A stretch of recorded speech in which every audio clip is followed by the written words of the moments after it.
नमस्कार मंडळी, आज आपल्याला खूप मोठी ऑर्डर आहे आणि त्यासाठी आपण हे पुरण बनवलेलं आहे. तर हे कमीत कमी आपण 20 किलो डाळीचं पुरण आहे आणि ह्या पुरणाचे आपल्याला खूप सारे मांडे बनवायचे आहेत आणि आधीचंही पुरण आपल्याकडे आहे, त्यामुळे आपल्याला कमीत कमी 300च्या आसपास आपल्याला आज ऑर्डर आहे मांड्यांची. चला तर मग आपल्याला आता सुरुवात करायची आहे. आणि तुम्ही आता बघत आहात निर्मिती गृहउद्योगचं चॅनल आणि खापर पुरणपोळी मांडे हे स्पेशलिस्ट आहे.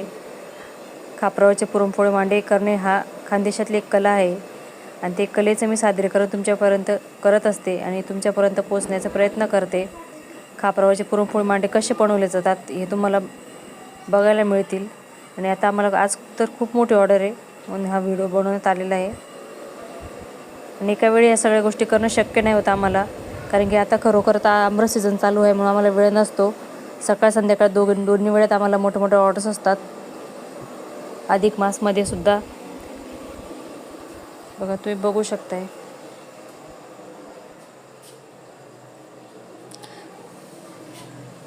आणि ह्या पिठाचं खरं तर वस्त्र चाळणच केलं जातं, त्याशिवाय आपल्याला पुरणपोळी हे बनवता येतच नाही. जर पिठामध्ये कोंडा असला ना तर त्या कणकेला पाणी सुटतं आणि त्यामुळे ती कणिक अशी व्यवस्थित होत नाही. मांड्याला पण असा तडा गेल्यासारखं होतं, मांड्यालाही पाणी सुटतं त्यामुळे, त्या कोंड्यामुळे. म्हणून तो कोंडा काढावा लागतो आणि कणिक व्यवस्थित होत नाही त्यामुळे.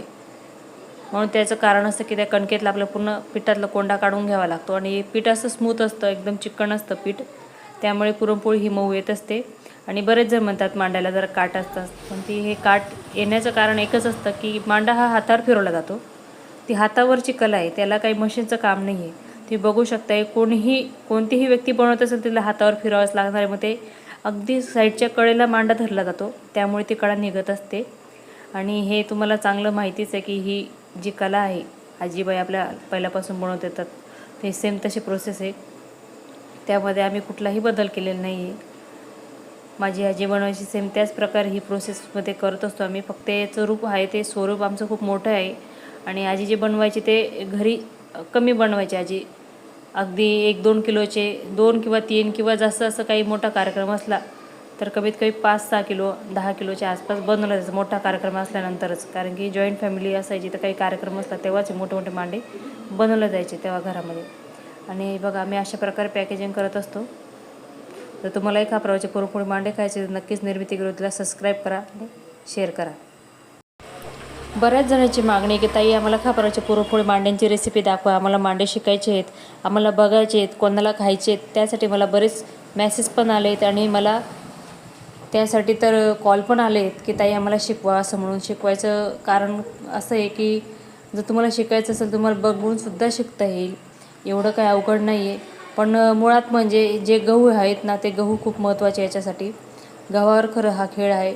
तुम्हाला हा गहू मिळणं खूप गरजेचं आहे. जर गहू मिळाला तरच मी ही गोष्ट करू शकते, कारण की मैद्याची पोळी करण्याला काहीच अर्थ नाही आहे. मैद्याची पोळी ती शरीरासाठी म्हणजे चांगली नसते. आणि तुम्ही जेव्हा गव्हाची पोळी खाल ना तर तुम्हाला दोघा पोळींमधला नक्कीच अंदाज कळेल की काय फरक असतो. आणि पिठातले वस्त्र चाळण केलं असल्यामुळे त्याच्यात कोंडा नसतो, म्हणून प्रत्येकाला काय वाटतं की मांडा हा मैद्याचाच असतो. तुम्ही माझ्या चॅनलला लाईक शेअर करतात आणि तुमची साथ खरंच माझ्यासाठी खूप महत्त्वाची आहे. त्यासाठी आपल्याला अजून बरेच काही करायचं आहे आणि तुम्हाला सर्व मांड्याचे जे रेसिपी तुम्हाला बघायच्या आहेत ते नक्कीच मिळतील बघायला. तर तुम्ही कुठेही जाऊ नका आणि आपल्या चॅनलला सबस्क्राईब करून ठेवा. धन्यवाद.